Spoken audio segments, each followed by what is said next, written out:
welcome back to Psychiatry Boot Camp. First, I just want to say thanks for all of your support of this project, for the reviews, those of you who have reached out to provide feedback. I really do appreciate it. And after this episode, you can expect an extended hiatus while I put my head down to get through the end of third year and then prepare season 2. So this is a season 1 bonus episode. I decided to go with a bonus episode in large part because it makes me feel like a real podcaster, and in small part because it really honestly just does make the most sense that way. The topic of violence risk assessment was included in a lot of the literature that I reviewed when designing the series, and initially I had planned to leave it out, but after releasing season 1, I was able to connect with Dr. Barnhorst, who is another guest of mine that was sort of a moonshot for me, and she agreed to come on and talk about it. So in this episode, we're going to look at violence from a lot of different angles. We'll talk about how to characterize different types of violence, risk factors for violence, strategies for prevention, best practices for documentation, and then we'll spend a little bit of time on Dr. Barnhorst's particular area of expertise, which is firearm violence. And I would encourage you to check out Dr. Barnhorst's violence prevention initiative in the state of California called Bullet Points Project for an even deeper dive into firearm violence, and I will link that in the episode notes. All right, so welcome to our guest today, Dr. Amy Barnhorst, who is an associate professor of psychiatry at UC Davis. Dr. Barnhorst, welcome to Psychiatry Boot Camp, and I'll ask you to introduce yourself to our audience. Yeah, so I'm a psychiatrist. I entirely do emergency and inpatient work in the ER and in the inpatient psych hospital and a crisis unit and in the jail. And I also am the associate director of our state-funded California Firearm Violence Research Center here at UC Davis. Awesome. And you're here to talk about the violence risk assessment. So I thought that we would start by just talking a little bit about violence in general, how to characterize it. What are some different ways that we might categorize violence?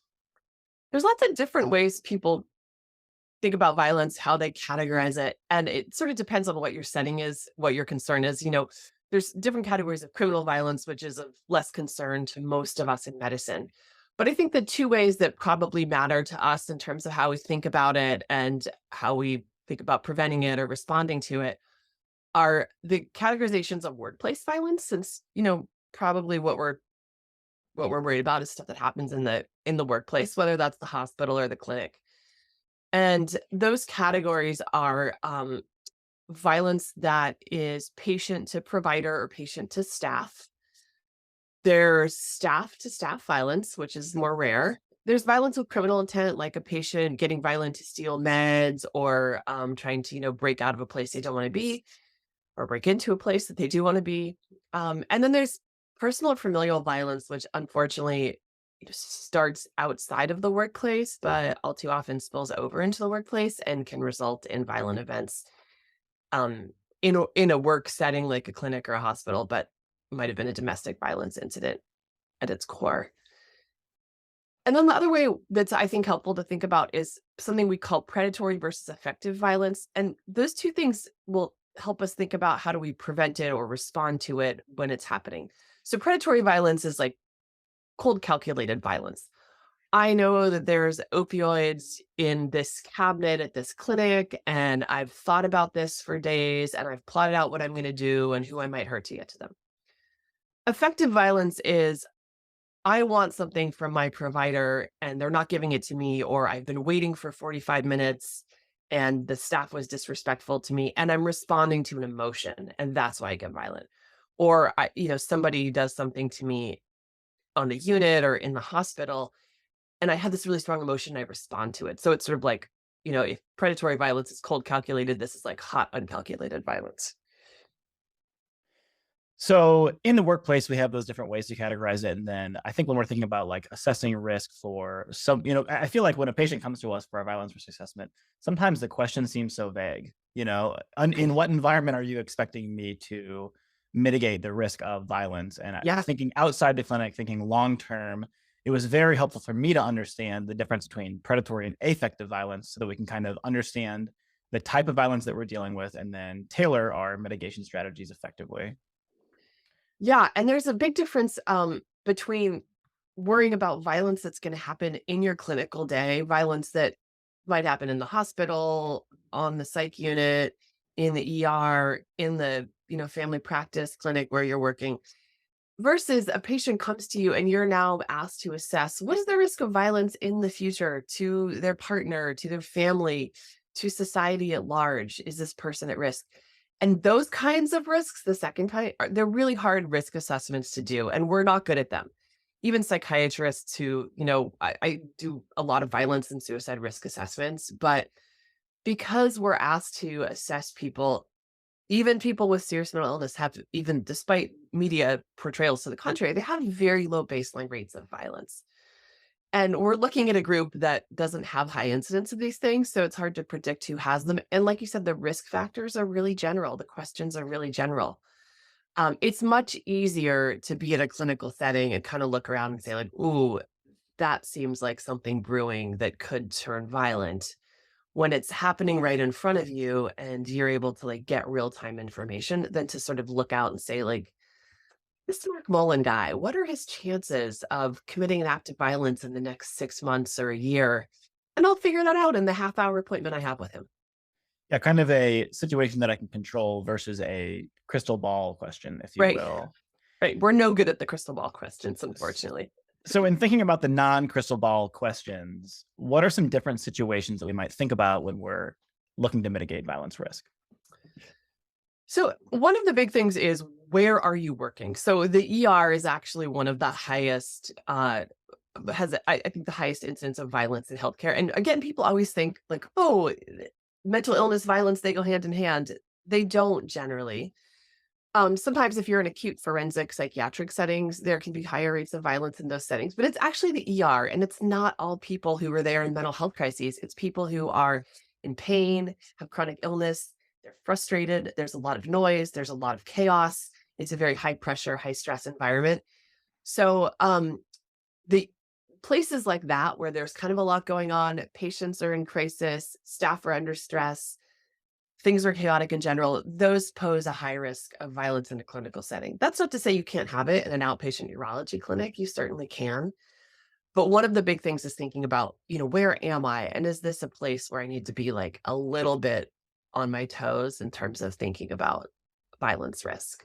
So, like some of the examples of those situations are on an inpatient psych unit, oftentimes when there's a lot of like acuity on the unit and patients and staff mixing in a free area where, it's an open milieu. Sometimes there's a lot of escalation between patients and staff when people aren't getting their needs met, but also between patients and patients.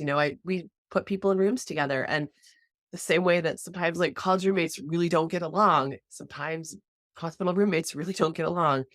And so there can be risk of violence there. Also, if people are really delusional or paranoid, that exacerbates the risk of violence. Anyone who thinks their life or their life of their loved ones is under threat would probably do things they wouldn't normally do. So even if, I'm not a generally violent person at baseline, if I thought somebody was poisoning or trying to kill my kids, you better believe I would do some things that I wouldn't normally do in like the course of my regular day. So that's one way that, serious mental illness can increase the risk of violence. There's also like lots of things in outpatient settings and in hospital and emergency settings where patients just get really frustrated with the healthcare system. Their needs aren't being met. That, again, the staff is stressed and there can be altercations there and people can escalate to violence.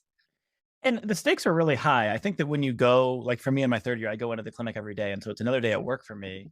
And Yeah. I'm making very routine decisions, but a lot of these decisions have a really major impact on someone's quality of life. So if I think about, for example, benzodiazepine prescriptions, that can really make or break someone's experience Yeah. in the future.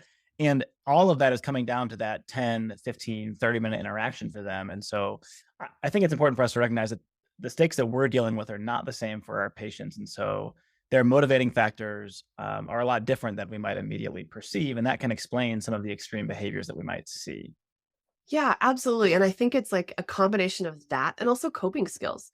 I Mhm. mean, most of us who make it through medical school have pretty good coping skills. Most of us have to be able to control our frustrations, our anxieties, because there's a lot of that in medical training, and also really delay our gratification by many, many years or decades.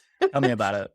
And so we get frustrated at work, we get stressed out and anxious. And feel like, our needs aren't being met and nobody's listening to us. And so then you think about a patient where the stakes are much higher, like you said, with, needing a benzo prescription, needing a disability letter, just needing their appointment to happen because they only took the morning off work rather than the whole day. And then you combine that with, maybe a little less impulse control and a little less, effective regulation, and you can really have a blow up. So, what do we know about who is most at risk for violent behavior? Well, so there's a couple different categories of risk. Some are more useful than others, but I think they're worth talking about anyway. The first one is demographic risk, which is helpful in sort of the big epidemiologic picture, but in terms of when you have a person right in front of you, it's maybe a little less helpful. So generally, young males are the people who commit most acts of violence. If you have an 80-year-old woman in front of you holding a knife, that's not to say you should never worry about it. And it's also not to say that every young male, like, you don't have to be worried about every guy who's 22 that comes into your clinic with diabetes that you see. So this is less useful in the individual setting than it is in, bigger studies about like who generally perpetrates violence. But I think it's helpful to mention. There is, and I mentioned this sort of like assumption that a lot of violence is caused by people with mental illness. And there is some way in which serious mental illness can increase your risk of violence a little bit, particularly the delusions, or if you're having command auditory hallucinations saying, you have to do this thing. Generally, it's not a big contributor to violence. The risk is about the same as if you have, for example, an alcohol use disorder. And not that many people have serious mental illness. A lot of people have alcohol use disorder, and the bump in risk is about the same. So the total sort of burden of alcohol use disorder contributing to violence is much larger than mental illness contributing to violence. So alcohol is a big contributor. It's if you've ever been to like a fraternity party or a bar or, probably a hockey game. I don't think I've ever been to a hockey game, but I sort of imagine them as being wild. And alcohol makes people disinhibited. They're more likely to say things, get into trouble, and then act on that in a violent way. This is also true for stimulants, particularly methamphetamine and cocaine, which here in California we don't see as much of anymore, but certainly methamphetamine is a problem. It both is something of a disinhibitor and an activator, but it also can cause people to become really paranoid and hear voices. So lots of things combining with that. Any comments on cannabis and violence while you're on that topic out in California? What I'm seeing, and I haven't looked super up to date because cannabis has changed a lot over the last few decades, but I know a while back there was not a big association with cannabis and violence at all. The only association was when it was criminalized. Anytime you have to go get something that's illegal, you're more likely to somehow get involved in criminal behavior, and some of that can be violent. But I think one of the big arguments for legalizing it is to prevent that sort of thing. And I don't know how much that has come to fruition, but Gotcha. cannabis doesn't really do things it's not like alcohol or methamphetamine in terms of making it violent. Gotcha. And then folks who have TBIs or other kinds of cognitive impairment, they may have a lot of executive function problems. And, when you have those sort of frontal lobe deficits, you can be more impulsive. You lose some of your coping skills, some of your ability to kind of keep your affect under control. And you're more prone to that affective violence, not so much the predatory, like, I'm going to plot this out for a year and do it. And then one of the big things that's, a problem, again, this is kind of like demographic risk factors. So it's not as helpful in a one-on-one clinic situation. But when we think about violence from the public health perspective, there are a lot of environmental and socioeconomic contributors to violence. So it's not like there's good people and bad people. There's good environments and bad environments. And the environments that are, they both sort of are an effect of violence and a cause of violence. But people who live in places that have been historically, underinvested in, marginalized, and disenfranchised. So the schools aren't good. Kids don't make it through high school and have these sort of college role models and college opportunities. There's not employment opportunities. A lot of people live in poverty or close to poverty. There's a lot of housing instability, and people don't own their homes. They're not able to get mortgages. So, for example, a lot of Black neighborhoods that were redlined, there's not business and commerce coming in and investing in these communities. There's not nice, pretty parks with funding. Kids aren't walking to school and, playing soccer on green, grassy fields. And this both causes and results from high levels of community violence that mostly affect people of color who live in lower socioeconomic levels. And it also perpetuates violence in those communities because people don't have the opportunities that they might have if they were elsewhere. So, again, this is not something you're going to solve in your 15-minute appointment, but it's important to think about violence as this sort of like bigger structural problem rather than just an individual problem. And one of the things that I think, if our listeners take home nothing else, it's sort of the idea that people who struggle with severe and persistent mental illness are much, much, much more likely to be the victims of violence than the perpetrators of violence. And I think that's really counterintuitive in our culture. It's really striking what you said about the burden of alcohol use disorder on violence, because if we think about alcohol, it is so culturally normalized to the tune of trillions of advertising dollars a year. It's just not something that we think about. But if we look at the kind of national conversation around violence, people who suffer from mental illness are really at the center of it. So I think that's a really kind of important paradox to draw. Yeah. And it's funny. I always joke that like my whole career is really built on that misunderstanding.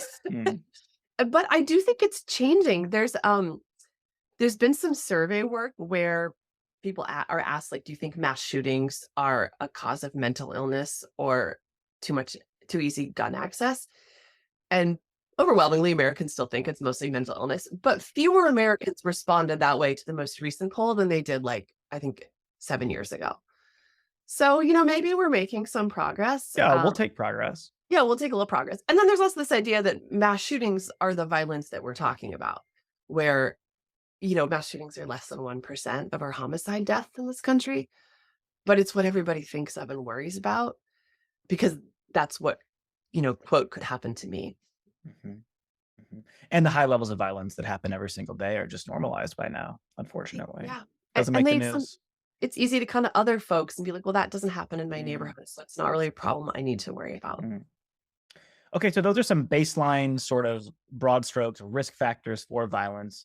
What are some signs or behaviors that we want to be on the lookout for that would let us know that someone is at an increasing risk of violence? Yeah, so now we're at the point where you're in the clinical setting, you see this person in there and you're like, ooh, is this going to go south? So it's important to think of like basically somebody who's getting their needs unmet and is getting frustrated and angry about it. This is more helpful for effective violence, really cold, calculated predatory violence. Maybe you're not going to be able to see it coming. And it's not as common in clinical settings. So if you have somebody who's really mad that their appointment time was half an hour ago and they're waiting and they keep coming up to the desk and they're pacing back and forth and complaining loudly on the phone to their wife, or you have somebody who is, increasingly talking loud, kind of getting in verbal altercations with another patient on the unit or nursing staff, you'll kind of see the escalating volume. And then you'll also see the escalating physical movement is what I look for. So for example, when I do my notes on the unit, I like to listen to music while I write, but I never put headphones in. And I tell my residents, like, please don't wear headphones on the unit, because part of what you're doing is just listening for that, like that uptick in volume where things are getting noisier and noisier. And you're not gonna be able to hear like what people are saying or even who's saying it, but that's when you have to go out there and kind of look around and be like, okay, where's this coming from? And then when you see the guy pacing back and forth on the unit, clenching his fists, kind of like huffing to himself, stomping his feet a little bit, all of those physical things are signs of increased frustration and hostility that are getting pent up and he might take out on somebody. I'm saying he here, it could be a female too, but more likely it's going to be a guy. So any kind of like verbal aggression, any sort of posturing, like kind of puffing out the chest, making himself look tough, threats or things that are like not quite reaching the threshold of a threat, but like these sort of vague statements of like, oh, if I don't get X, I really want to blah, blah, blah. And then also I'll put in there, like, I always, and again, this is more relevant for psychiatric settings, but I always really watch people who are paranoid pretty closely because they can be more quietly brewing. And so when you see somebody who, for example, they'll come on the crisis unit You can tell like their eyes are darting back and forth. They always want to keep their back against a wall so they don't have anybody come up behind them. They don't really want to talk to you because they're too distracted looking around to see if any threats are coming. Those kinds of folks, when you put them around other people, they can just be so worried that something's going to happen to them that they actually they're so aware of a potential threat on their own self that they pose a threat to other people Totally. inadvertently. And so I keep a really close eye on those folks and really try to, mitigate who's around them and what kind of interactions they're able to have, get them in a quiet room or whatever if I can. Yeah, paranoid delusions are a big one, I think, when it comes to who's at risk for violence, because if you think about a concept called organization within disorganization, these people are not necessarily thinking clearly, but they may have a very firmly held belief, and they may be thinking clearly enough to plan something out to either mitigate harm to them or their loved ones, or to carry out some heroic acts that they feel called to perform. And so I think Right. definitely being on your guard. Paranoid delusions is not something to miss when doing a violence risk assessment. Yeah. And it's one of those things like it's rare, but it's bad in terms of worrying about risk of violence. And they can be both subject to, affective violence and predatory violence, even if the predatory violence isn't because they're a cold calculating sociopath. But again, if you think someone's after you and your family, you may make some plans to do something about that. I also like the way you described that sort of escalating. I'm going to call it a vibe. I think that's very 2020 sort of me. The I vibe is have good. Mhm. I have two younger brothers. They're a year apart. They're like 8 years-ish younger than me. And I can remember babysitting them growing up from the other room. You can hear the volume and the cadence and the giggles and the change. And I mean, I probably had it timed down to like a 2-second interval that there would be Yeah. tears. There really is a sort of cadence to this. You So know when it's coming. Mhm. totally. And it's like a party or a bar that I'm always fascinated by this, but like alcohol is such a lubricant that way that when you get there at, in a bar like 8 o'clock versus 11:30 or at a party, which sort of depends on when the party starts and how it goes, the generalized noise level just goes up and up and up with alcohol. And it doesn't matter what people are saying or who's there, but it just it's like the volume knob is tied directly to the bottles being poured. I have no idea what you're talking about, but it sounds very interesting. Okay, so what are some common reasons? We've talked about risk factors. We've talked about kind of how to detect it in the moment. What are some common reasons that you see that people will act violently? So I would say in generalized healthcare settings, the most, and this is kind of boring and vague, but the biggest reason is like their needs are not being met. And boy, we do a lot of not meeting people's needs in the healthcare setting. So it could be that they wanted a certain drug, and I'm not necessarily like an abusable drug. Like maybe somebody wanted their, metoprolol and they're not getting it.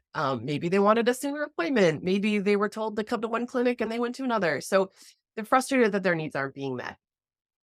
We talked about the sort of generalized contributions of psychosis. So when people have command auditory hallucinations saying like, this guy, you need to hurt this guy, you need to do something, you have to do this, that like the world depends on you, you got to do it. It's really hard to resist that. Like if you're being told to do something over and over and over again for weeks or months, like it's hard to say no. And delusions and paranoia. So that general feeling that like someone's out to get you or hurting you or spying on you.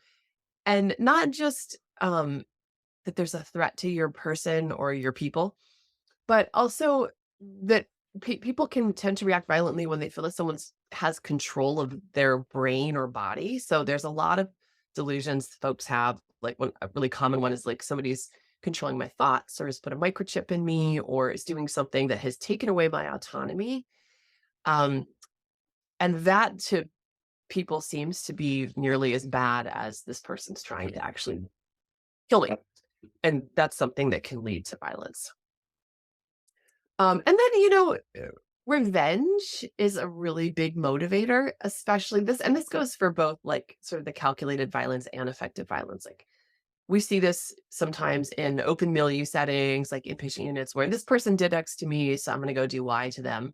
But it also can be how some of those domestic violence incidents that spill over into the workplace happen. Like my wife left me and filed divorce papers and I want revenge.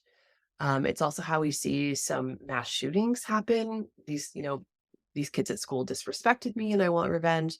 And also is a lot of, criminal and community violence is like this person did X and I want to get back at them. And so this is how I'm going to do it because I can get a gun. This is the United States. And that's that it's sort of a very final act of revenge to shoot somebody. Um, and then I'll just mention these other two. We haven't talked a lot about mass shootings because again, that's not, hopefully knock wood, a threat most clinicians are going to have to deal with within the workplace. But when you see patients who have this level of like hopelessness and nihilism about the world, like everything is all bad and there's no way out of it. It's a suicide risk factor as well. But for a certain type of person, this kind of like suicidal ideation, but also it gets wrapped in with, I'm going to take everyone else down with me because there's no point and I should just go out in a big bang if I can. And that desire for like notoriety, it's kind of like a narcissism mixed with a sociopathy. Like, I don't want to be here, so nobody else should want to be here. And I want to make a big, big show of my departure. Those are the kinds of things, even if somebody's not saying that, I worry about like acts of mass violence. And certainly a revenge aspect of that as well towards sort of Yeah. all of society in general, or Right. one particular group in society who someone has been socialized to believe is in some way evil. Yeah. And so much of those mass shootings are really, and this, it's funny how everyone goes to mental illness, but so much of it is really like racism, anti-Semitism, anti-immigrant sentiment, misogyny. I mean, it's hard to think of a mass shooting that doesn't fall into one of those 4 categories. The other point that I want to flag about your command auditory hallucination, because I think that our listeners will find this helpful, is most people who have auditory hallucinations in general, certainly command auditory hallucinations, perceive this entity to be omnipotent, all powerful, all knowing. And so, the auditory hallucinations, the content of auditory hallucinations is not usually, what did you have for breakfast? What do you have going on later today? Typically it's really derogatory, pretty horrifying stuff. And in the case of command auditory hallucinations, we need to remember that it's really in some ways perceived as not optional because the entity who's producing the hallucination is viewed as omnipotent. And so these people really feel like they don't have a choice. So we want to do a really good job to try to mitigate that. Yeah. And I will say there's a fair number of people who do experience just really, like, I think what you said about the really derogatory ones is true for people who maybe, auditory hallucinations is so broad and so many different diagnoses have them and report them. People who have schizophrenia or primary psychotic disorders, I've been surprised at the level of sort of benign random auditory hallucinations that some people have. Like one guy had told me that Eric Estrada, I don't know if you're old enough to know who he is, but he was one of the cops on Chips. It was back in the 80s, he was really, really somebody to keep your eye on TV. And yeah, Eric Estrada just narrated this guy's every move during his day. And it was Eric Estrada's voice in his head, and then I had another guy who he did have command auditory hallucinations, but fortunately it was of Bill Cosby telling him to rearrange the furniture in his house. So it was like weird, but nonviolent. And then there are people who hear these command auditory hallucinations, like you say, that are like omnipotent, irresistible. I think even Bill Cosby telling him to rearrange his furniture, he was doing it because it was so frustrating and annoying to him to just hear this voice all the time. So it is hard to resist. Sure. And speaking in broad generalities, there are lots of people that have told me that they find their auditory hallucinations to be helpful, to be comforting, to be, if you think about grief, Right. for example, right? You have an Yeah. auditory hallucination of your deceased loved one. It can be helpful. I think when we're, thinking about violence risk, probably typically the content of the auditory hallucinations is quite different. Yeah. Different type for sure. Psychiatry Boot Camp is brought to you by Beat the Boards. I am so excited to have Beat the Boards as a partner because this is the question bank that I used to study for my own psychiatry board exam, and it made the exam a breeze. The Beat the Boards question style was so close to the style of questions on the real exam that I felt over-prepared during the test. Beat the Boards has courses in psychiatry and virtually every other area of medicine. Visit beattheboards.com to view the entire catalog and take advantage of Psychiatry Boot Camp's exclusive additional 10% savings by entering the word boot camp in the referral line in the shopping cart. Again, unlock these additional savings with referral code BOOTCAMP. That's one word, no spaces, bootcamp. Psychiatry Boot Camp is brought to you by Simple Practice. Are you thinking about starting your own practice, but you're too daunted by the business and logistics? Or maybe you have a practice, but you're spending so much time on scheduling, record keeping, and billing that it's burning you out and slowing you down? Simple Practice is the solution for you. Simple Practice is an all-in-one EHR designed to help practitioners thrive. From admin work to clinical care, Simple Practice has a suite of tools that work together to simplify practice management. This includes e-prescribing and PDMP checks integrated within the app, and a lab slip template that can be easily sent to patients within the portal. With Simple Practice, you can spend your time on what matters most. For an exclusive 7-day free trial and 70% off 4 months, visit simplepractice.com/bootcamp. That's simplepractice.com/bootcamp. Okay, so in clinical practice, how can we actually prevent violence? What actually works? Do we know? There are some things we should all do. And how many of these there's actually great evidence for, I don't know. Some are sort of common sense things. And this is, I'll say, this is for preventing violence in the workspace. So this is more applicable to everyone from, inpatient psychiatrists to outpatient dermatologists. There's a whole maybe other podcast or textbook or whatever on like violence risk assessments for, again, how likely is this guy Mark to commit an act of violence in September? And should I let him out in the community? Who's at risk? In the sense of like what's happening in the workplace, there's a few steps you could take. So one of the biggest ones is sort of environmental and spatial things. And when I like look at other inpatient units and think about, would I want to send residents here? Would I want to work here myself? One of the big things I look at is the architecture of the building and how the space flows, where the kind of outs are, how big the rooms are. A really bad building, for example, for an inpatient psychiatry unit would be something with a lot of blind hallways, no common area, the kind of doorknobs that you can, wrap things around that pose a suicide risk. The conference or interview rooms are really small with no windows. There's not a good way for both people to feel like they can get out. There's things you can rip off of the walls, like sinks or furniture that's not bolted down that could be used as a weapon. So, that stuff presents both like physical risks, like picking up the furniture, but also if you have these sort of crowded, enclosed, dark spaces, it adds to the stress and the boiler pot of the milieu. So ERs that have, a lot of crowding in the hallways, people pushed together really closely, nurses, wheeling people up and down really frantically to the recess rooms. Those are not good environmental setups. So an ideal environmental setup is you want to just have if you're talking about, for example, an open psychiatric unit, a big open milieu, lots of interview space where you can sit with your back against the wall and know that if things escalate with the patient in front of you, first of all, there's space for you to be a few arms length away from that person. And second of all, there's space for you to kind of get out and get elsewhere.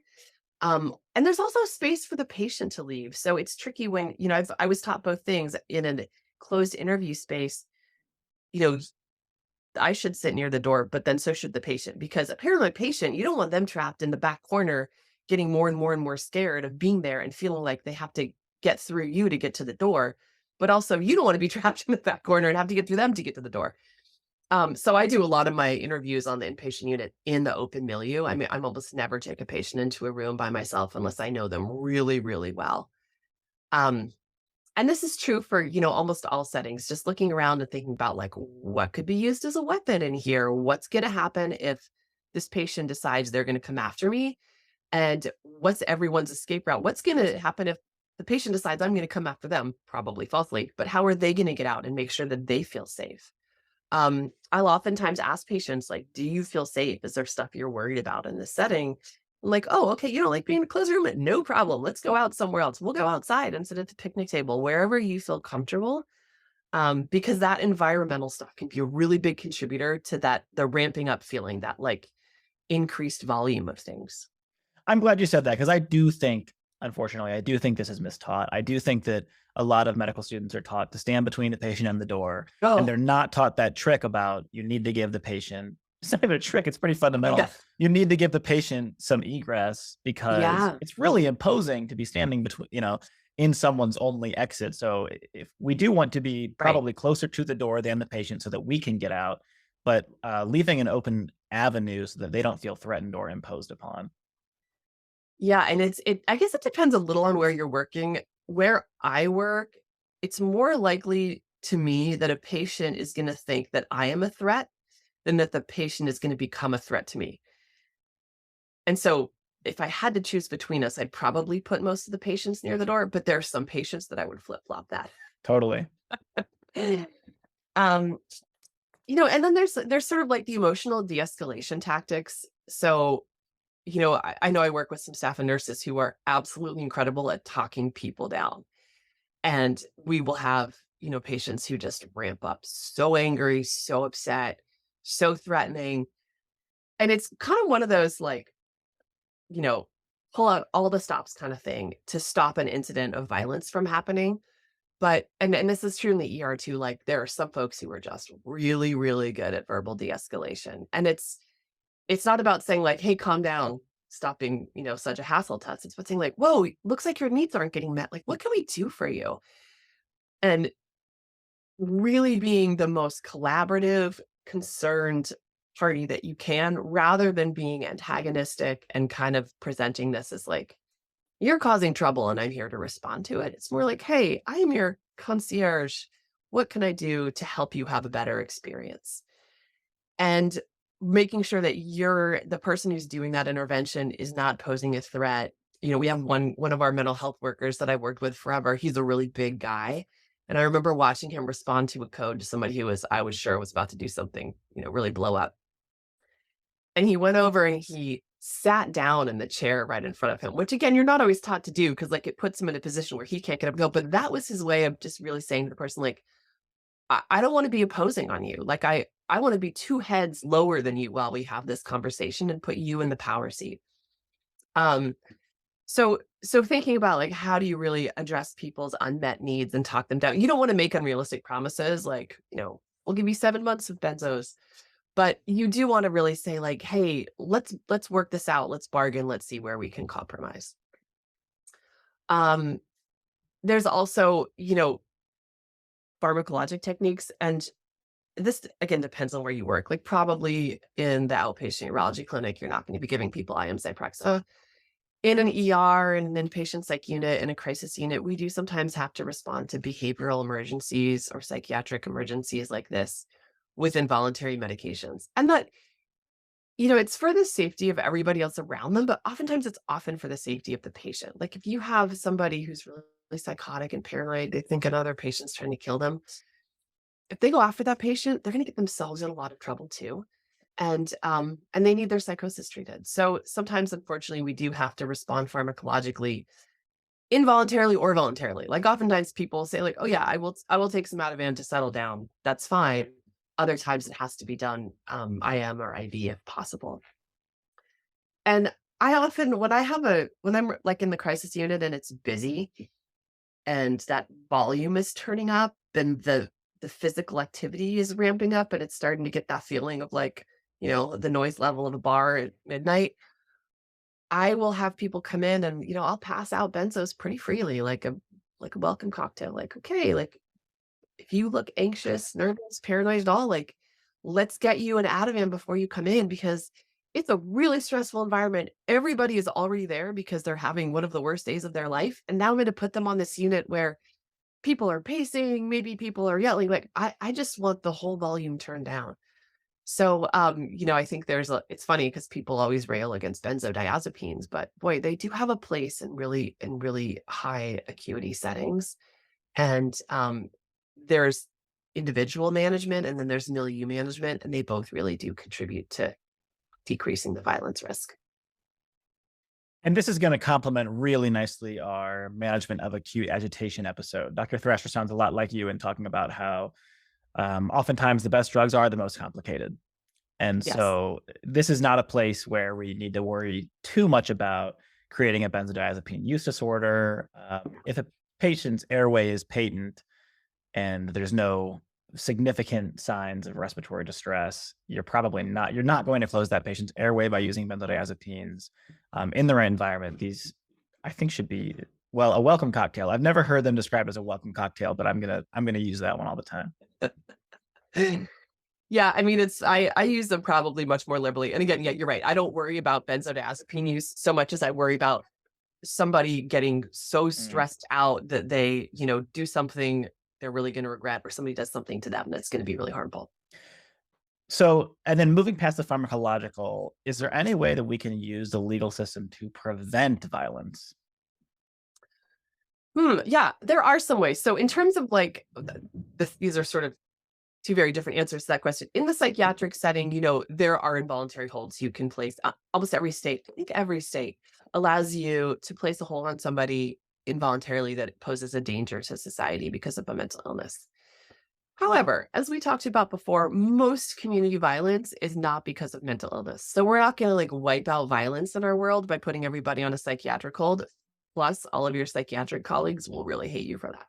So we do get a lot of people who, get brought in on a DTO hold, it's called here, because they, got fired from their job and said, like, I want to kill my boss. Like, well, that's not good, but that's not a mental illness and I have no meds for you. There's really not much I can do for you in this setting. Please don't kill your boss. Only about 4% of violence that goes on in the world is driven by mental illness. So even if like we just ramped up the mental health system and stomped out all mental illness, we would still have 96% of our violence. Nonetheless, for people who, have those paranoid delusions or the command auditory hallucinations, or even the various other sort of mental health problem adjacent violence risk factors, we can help them through things like involuntary holds, sometimes for certain types of conservatorships for people who have serious mental illness and are found incompetent to stand trial for violent crimes. We can't just like send them back to the community. We can put them on a legal conservatorship. There's also, and this is a non-psychiatric legal mechanism in California and 18 other states, there's gun violence restraining orders. So if it's gun violence you're worried about, you can file a civil order as a family member or a law enforcement agent. Or if you're a healthcare provider, you can call law enforcement and say like, hey, this person is threatening to shoot up their school or their workplace or their church or whatever it is. They've been buying guns. They're legally allowed to own their guns. At this point, no crime has been committed, but they're clearly not mentally ill. And you can file an order that allows police officers to go to their house, remove the firearms they have, and prohibit them from purchasing more. So that's a really potentially effective tool for these kinds of situations because, guns are the thing that make violence and suicide in the US so lethal. So getting them out of the equation is a good idea. And there's also domestic violence restraining orders that will do the same thing, that will, remove firearms from the equation, separate the two people involved so they're not in close proximity for violence. There's various civil orders that are good legal mechanisms for high risk situations like that. And just to note to our listeners, I think there's a glaring hole in this entire series, which is that we don't really talk about involuntary hold, things like that. And that's because it's so different in every state. And so it just doesn't make sense for me to go into, we can hold them for 24 hours and then we need to call this board and get this order or call this judge because it's going to change depending on where you practice. But in broad strokes, there's usually something like a physician hold where you can sort of keep the patient without having to go in front of a court. And then there's a set amount of time before you need to go in front of an officer of the peace, a judge of some sort, a board of some sort, and get a real in writing legal order that tells you kind of exactly what you can do in terms of holding the patient, treating the patient, etc. Any other comments on what we know for sure works in preventing violence? I won't add anything. There's a lot, but it kind of depends on the type of violence we're talking about. So, it could be everything from like benzodiazepines to green spaces and better schools. Love that. Yeah. Well said. Well said. In the right setting. Okay. So, as you mentioned, only about 4% of violence is due to mental illness. So no matter what we really do, violence is always going to occur. It's occurred throughout all of human history. It's going to happen. What are some things we need to know about responding to violence after it has taken place? One of the big things I think is a lot of the response strategies are similar to the prevention strategies. So, again, I'm talking about violence within the clinical setting still, but if there's an altercation between two patients or even patient staff, removing them, that environmental and spatial response, like give them some space. Don't have them continue to be roommates. Put them on different sides of the unit. Make sure they go to different breakfast times and different groups. Don't have them in the hallway in the ER together or across the place, the unit where they're yelling at each other. Um, Treating people's pharmacologically after the fact, because if you don't do anything about it and it's driven by whether it's heightened anxiety and frustration or psychosis, you want to be treating that, because if you're not changing it, why would it not happen again? Um, Legal interventions, you can also think about, I know in psychiatry, if somebody has been like repeatedly violent on the unit, this is something we want to document because it will factor into whether or not their next court hearing they get released versus continued to stay because they pose a continued threat of violence, or maybe their restrictions get actually increased. And then one of the other really big things to think about is the effect on everybody around the incident. So if an assault happens in the ER, you worry about the victim, which is most often a nurse. And then you also worry about, like, what about all the other nurses? And what about the residents and the doctors who saw that? What about the other patients? And we worry about this in inpatient psych hospitals too. When it's an altercation between patients, we have to make sure that both of those patients are physically okay and get them separated. But then you have to look around and say, like, who else was there and witnessed that and is now terrified? Maybe it's someone who it's their first time in an inpatient psych unit and they were feeling like mildly depressed and had some suicidal thoughts. And now they're in this setting where there's been like a lot of fighting. And this is the first time that they're in that sort of setting, and they can't just leave. It's not like a bar or a party where you can just say, like, wow, this is not for me, I'm out, because they're there involuntarily. So how are you going to manage those people who really are acutely aware of their surroundings and feel very vulnerable at that time? And just being able to have staff debriefs afterwards. So people usually will have some sort of violence response protocol. If they don't, they really should in every setting. And then making sure that you get everybody together who was there and talk about what happened, why did it happen, how did we respond? So walking through the response, oftentimes people don't realize what the response was because there was so much going on. They don't realize that, like, so and so, push the person down, or like that IM meds were given. Talking about what went well and what didn't go well, what could be done differently next time, what we need to think about this afternoon for that patient or tomorrow for that patient, and then really coming up with like a plan. And these post-incident debriefs, they often seem just like, oh God, we have to do another one of these. But they're so helpful and they're so important and we learn so much. And just to hear people say over and over again, like, the first thing we did was we went to the patient, regardless of whether or not they were, mad about their court hearing or their medications or completely, psychotic and delusional and paranoid. We went to the patient and talked to them about what their needs were and how we could meet those needs. And that's always the first step. Sometimes that talking has to be done from a distance away, but walking through what happened, I think, is so important after an incident. I think it's one thing to work in an environment where you're at risk of workplace violence, but it's another thing to work in that environment when you feel like you're alone and you feel Yeah. like you do not have a team around you who's all rowing in the same direction, with a leader who is able to foster conversations. This is from everyone from the security guard to the physician to the nursing staff, everybody around. Having this meeting for the staff afterward can really help to promote a more healthy workplace culture and hopefully make even just the slightest dent in workplace burnout, because it is just such a stressful environment to work in.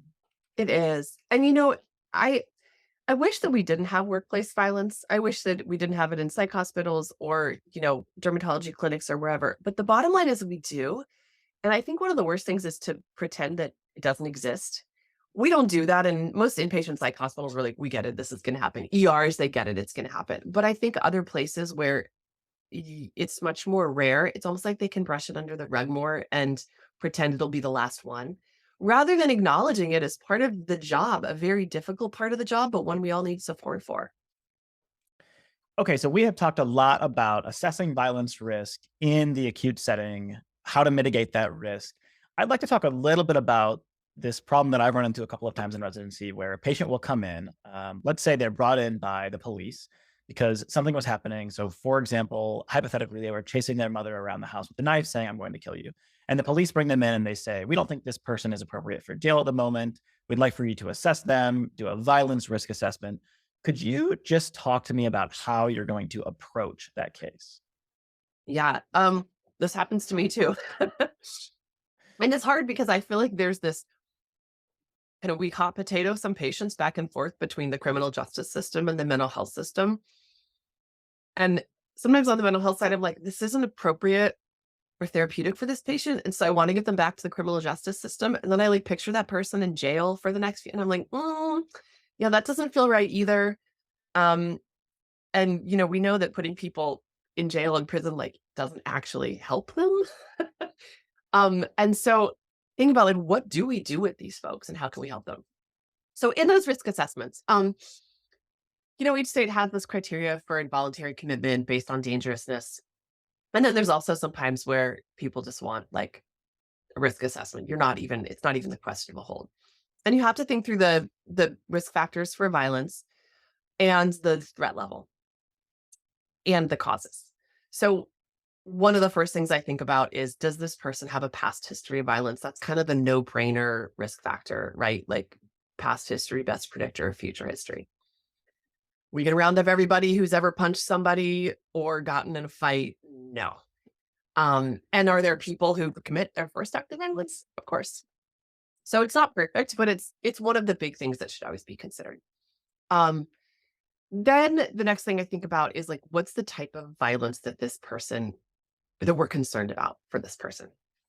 If it's effective violence and it's sort of generalized, there are lots of people I see that, and this goes for suicide too, that have sort of low levels of impulse control and poor affective regulation, and that in times of stress are going to make poor decisions. And that's not something that, again, we can always fix in the mental health system. And those folks will always be at elevated risk of harm to some degree. So somebody like that they can be difficult to assess because the police can bring them in and you'll talk to them and realize that there was a fight with the girlfriend, or, mom was going to kick them out. So they chased her around with a knife. That time has passed. Things have cooled off. These people like flash heat up real fast and then they cool off real fast. And right now, things are okay. Next week, are they going to be okay? Something else will come up and they'll get really angry again, punch a wall, punch a person, who knows? But there's not a lot we can do in the mental health system to prevent that once the crisis has passed. Again, same for suicide risk assessments. Sometimes it's really impulsive and often can be really serious, but once that crisis has passed and they're back in that sort of nadir of calm, it's hard to respond to in that moment. If that person with the lower levels of impulse control and effective regulation comes to you and they're still in that hot crisis, they're still like, my mom, I want to kill her. I can't believe she's doing this. Yes. Then we need to hang on to them and have them cool down in an inpatient setting, away from the knife and away from the mom. Then the other thing is the predatory, the cold, calculated violence. And these are folks who, maybe are plotting a mass shooting. Most mass shooters we see put months of planning into this. We also see this, with other generalized, just sort of more general criminal violence that is, in order to obtain stolen goods, drugs, whatever. These folks, you really have to think about like, what is driving this threat? So say that the police brought somebody to you because they uncovered some Instagram posts of, saying things about the Columbine killers and posing with weapons and whatnot. So in those situations, you kind of have to get at like what's going on in their head and what is this pathway towards violence that they're going down and how far down it are they? And this can be really difficult to do because the sort of effective violence, the people who like the hotheads, they can't keep it in, and that's part of their issue, but it also makes it a lot easier because you can see it when it's happening. The more predatory violence, it's a little more like inside. And that's why people are able to perpetrate it, is because they can spend months, if not years, plotting something terrible and holding it together without people knowing. I say without people knowing, but the majority of them do have some kind of leakage in terms of something that they said to someone that is a hint that they're going to do things. And that's how these people often come to us with the police, right? Is that like it's not that like the FBI is scouring everyone's Instagram and flagging posts successfully. It's that like someone in their, ninth grade biology class was like, we need to talk about Steven, something's going on. It's usually peers who see the signs and hopefully bring them to the authorities. And so when you start seeing that kind of thing, you really have to ask about like, so what does this post mean? What were you thinking when you posted it? What are your thoughts about these kinds of incidents?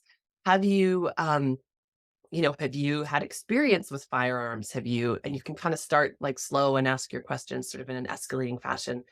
Have you been using them recently? Have you thought about purchasing? Have you actually bought any? Um, and so just really thinking about like this as a long planning thing rather than the like hot-headed reactionary violence, and kind of getting a sense of like, what are the steps along the way? There's a whole body of literature about this if we're talking about like the more targeted threat assessment stuff. And there's some tools that are coming out that are like assessment tools for it. But this is something that we see periodically. I think also when we see these folks, we have to think about their suicide risk, because again, that nihilism and hopelessness, it can be one of the contributors to mass shooting ideology, but there's so much overlap with those folks and suicide. So many of them kill themselves or die on scene, suicide by cop, that in some ways for a lot of them it is just like a bigger suicide act.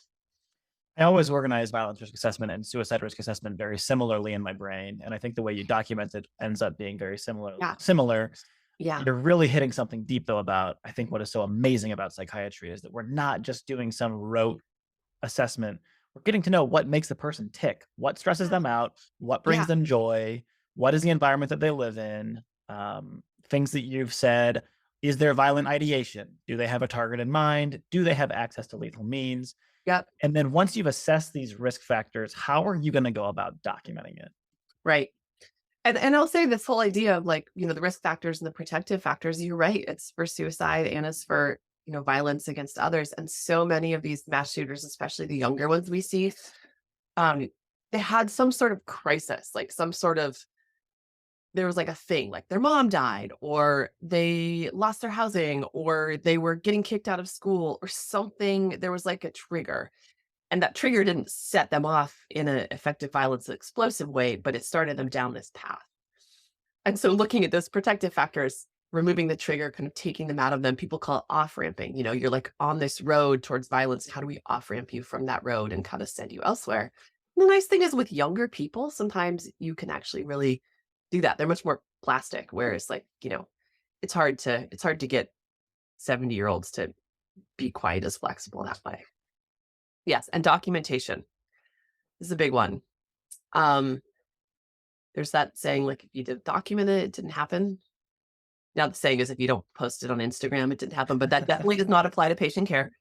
So yeah, you want to write this all down. And I think it's really important. My whole family is lawyers except me. So oh God, I'm so sorry.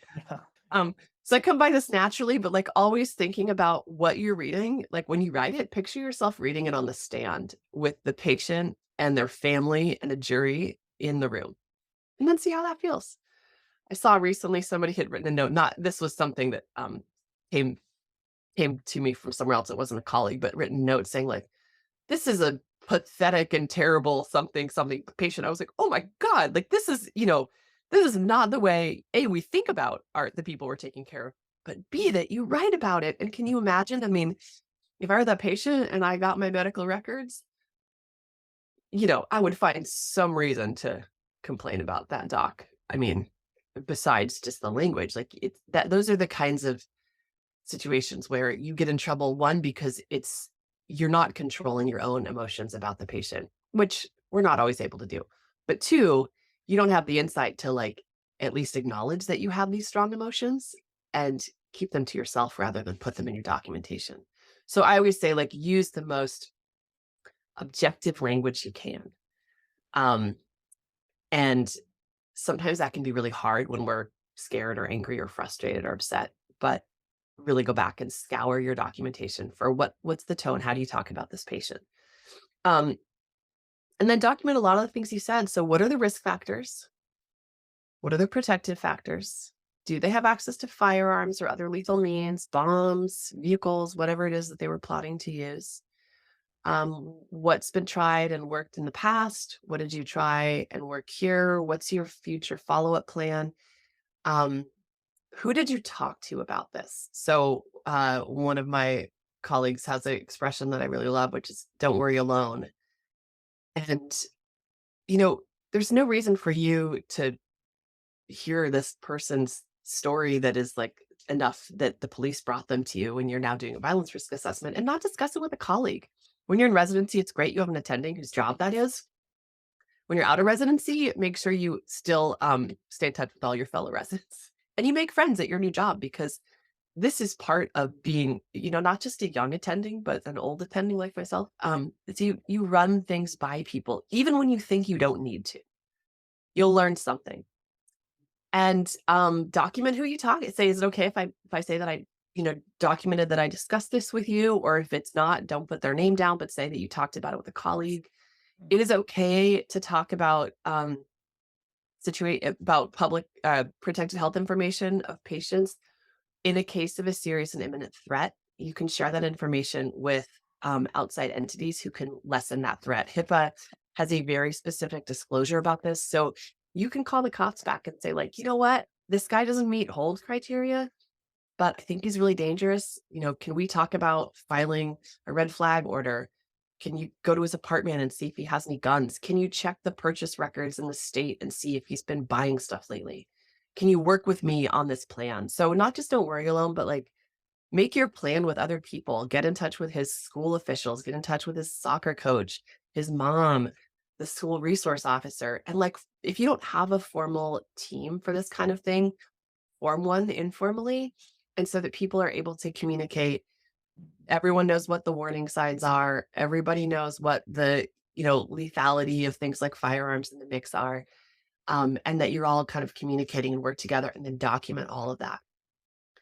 And then also you want to document, again, because you're picturing yourself reading this all on the stand and you're imagining that like the worst thing happened and everyone wants to know why you, the omnipotent mental health provider, didn't prevent all this violence. And you want to be able to document, like, why did you not put him on a mental health hold? Why did you not have the police take him away in handcuffs today? Why was he not, given IM medications right there in your office when he said he was plotting a school shooting? So obviously none of those things necessarily are the right thing to do, but people who don't understand our system, they have questions about like, well, I heard that propranolol works for violence, so why didn't you prescribe that? Not understanding the different indications and types of violence. And when you're on stand, the standard that you're trying to meet, the standard of care is documenting your thought process, right? So what you're saying is you're documenting the positive factors, you're documenting what you did, what you can do, what you're addressing, but you're also documenting, I considered this and I can't do this. I considered this and this is why I did not choose to do this. It's all about the thought process. Is that right? Mm-hmm. You're documenting what you did, but you're also documenting what you didn't do and why. I want to give you just a little bit of time to tell me a little bit about what role firearms play in violence in the US. Yeah, big. It's a big role. We have 40% of the world's guns, but only 4% of the population. So our suicide and violence rates compared to other developing countries are like, way off the firearm suicide. Well, actually our suicide rates and our homicide rates are way higher than other places. And most of those are by firearm. Even most of the suicides in this country are by firearm. And that's because if you have a gun, all of those things become more lethal. Somebody was, I can't remember who was talking about this, but they were saying how in terms of like fights or like beefs with other people, firearms is this great equalizer, right? Because in places where they don't have guns or in times when they weren't as available, when you have, say, two guys get in a bar fight, there's sort of this like pre-fight assessment that goes on of like, how hurt am I going to get? How likely is it that I'm going to win this or be able to walk away from it uninjured or alive?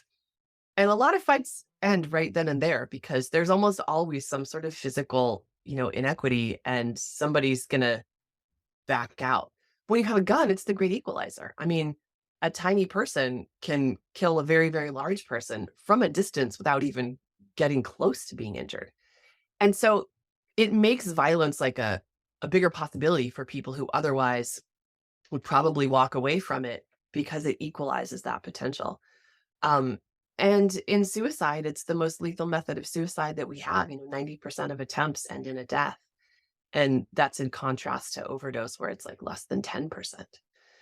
Guns just make everything more lethal. Domestic violence incidents, if somebody owns a firearm, the woman's like 7 times more likely to die. They just make things lethal. So it's really important part of violence and suicide risk assessment, because without a gun, yeah, the risk is still there, but the possibility that somebody's going to die from it does go down a bit. So they should always be assessed, like access to firearms should be assessed in your violence risk assessment and your suicide risk assessment and documented. And it's helpful to know if you're doing a lot of these kinds of assessments, which you may be doing in certain types of psychiatry, to understand who can buy guns in the US and how. So for example, in California, everyone has to have a background check, whether it's a private sale or non-private sale. Does that mean you can't buy a gun out of the back of a guy's car in an alley somewhere? No, I'm sure that happens still, but it makes it a little harder because you can't just like walk into a gun show and purchase a firearm without a background check like you can in other states. In California, all of our sales, not just the ones from federally licensed dealers, go through background check. And we have some prohibitory criteria that are stricter than other places. And theoretically, those people are in our background check system, which is being checked for all purchases. So that's helpful to know. And it's also helpful to know because this is a common misconception. There's this idea like people with mental illness can't have guns. Well, that sounds lovely and all, I guess, if you assume that mental illness is the cause of a lot of violence, but also like, what's the mechanism by which that would happen if you think about it? Is somebody going through all insurance records and pulling out like any ICD-9 code for any, mental health problem like social anxiety or like adjustment disorder and then like going to their house and taking their guns away? No, we don't have those kinds of resources. That would be horribly illegal and a big violation of people's Second Amendment rights. What actually happens is there are very specific prohibitory events along the pathway of the mental health system. And when those events happen, so events like you're found incompetent to stand trial, you are found not guilty by reason of insanity, you have a commitment hearing in an inpatient psychiatric hospital where the judge upholds your hold, you get put on a conservatorship. Those kinds of legal events do get uploaded to the federal database and are prohibitory criteria so that in the future you can't buy guns. They do not make the guns in your home, poof, disappear. And so if you already own firearms and then you become prohibited, you probably still have some in your house. And you got to think about that when you send somebody home from a psych hospital after they were suicidal or homicidal. And so assuming that it's possible, because it probably is in most places, for this person that you're worried about to get a hold of a gun if they decide to, is the safest way to go.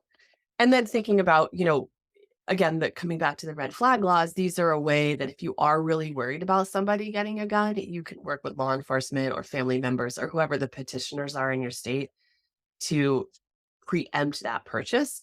And, maybe that doesn't remove all of their risk of violence, but it will highly decrease the risk that the violence they do decide to perpetrate becomes lethal. And you mentioned some of this is federal, but most of it is state by state. And so what I would say to our trainees is don't forget that you have an entire office at your hospital dedicated to legal issues. And in a situation where you're considering a high risk proposition, like evaluating somebody in the ED who has violent intent, suicidal intent, a target in mind, access to lethal means, that might be a really appropriate time to call someone who has legal expertise who can kind of walk you through the different mechanisms that you do have. Yeah, and risk management, I should have mentioned them. They're another entity that you should have on your team when you were talking to the school officials, the parents, the coaches, kind of getting everybody's input here. And these kinds of interdisciplinary threat assessment teams are becoming more and more common, and they can be really effective. Not just not just because you can document you talk to them, but because they really can help mitigate threats. And oftentimes, again, when these are younger people, they're not like bad people. They're people in a bad circumstance. And if you can get this sort of wraparound approach to violence prevention, rather than like throwing the person in jail until they hit middle age and demographically become lower risk, you can actually put in place protective factors for them, and you can help them off ramp themselves because you can get them into a different school or get them a job at a place that's really fulfilling, or actually have them move out of the home because the relationship with mom is toxic or whatever it is. So yeah, and risk assessment should be part of that team too. Yeah, as a doctor, there's like a pit in my stomach talking about this because some of the things we're talking about sound so medical legal, so punitive, so CYA. So thank you for kind of ending us by centering us back on, if we do our job correctly, we can really help the patient, even the patient at risk of violence, to live a more meaningful life. And I will say that, and I always teach this too, but I remind myself of it, that I go back and I read my notes and my plan, not just the tone of my notes, but what I plan to do and my reasoning. And I imagine, reading it on the witness stand after something terrible happened from a CYA perspective. And if I have a funny feeling about it, it's not just that I'm worried that I'm going to lose that court hearing. So I think this maybe wasn't a good choice. If I don't really feel solid about thinking about it in that catastrophic setting, then maybe it's not the right thing to do here and now for this patient, for this circumstance. So I think that we sort of poo-poo the CYA aspect of things, but I actually think it can be a good gut check for us in terms of our clinical decision-making. Any final thoughts for our listeners? I don't think so, but thanks for having me on and covering this topic. Thanks for coming on. I really appreciate it. It's good to meet you. Thanks for doing this. Bye. Thanks for listening to this episode of Psychiatry Boot Camp. Please leave a rating and review. If you have questions or feedback for me, you can email me at psychiatrybootcamppodcast@gmail.com. The opinions shared in this podcast do not reflect the opinion of any institution, including host or guest employers or podcast partners. This podcast is not intended to be used as medical advice or in any legal proceedings whatsoever, including to establish a standard of care. This podcast is intended only as a supplement to a complete, accredited psychiatry residency and is grossly inadequate to rely on for medical decision-making. It is intended to entertain and inform. You should always rely on your own clinical judgment when making medical decisions and contact your physician for medical advice.